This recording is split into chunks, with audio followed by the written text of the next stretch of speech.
Today this is a quick video. I just cursed myself. It's not going to be quick. I'll try to make it quick. I am going to show you my secret weapon, the thing that keeps me sane. This is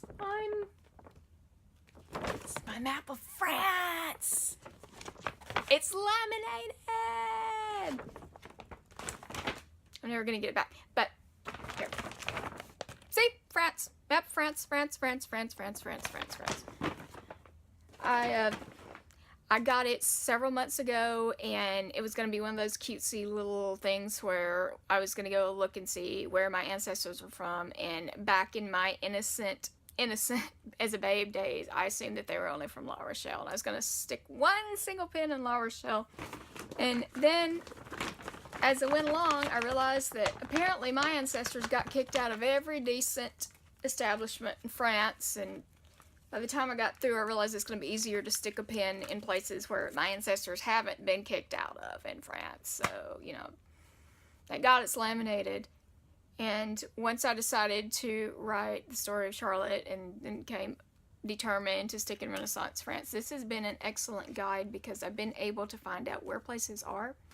I had no idea, for example, how far Paris is from Lyon, and I was trying to write and justify why it would take a long time for Marie of Cleves to go from her childbirth bed to Lyon to see Henry III. And I realized not only was that poor woman heavily pregnant and a little later giving birth, but that was a really long trip. And without looking at this, I really wouldn't have noticed it. And I also realized that it was very dangerous for Henry to be in Lyon at that point because he was dangerously close to Switzerland at that point.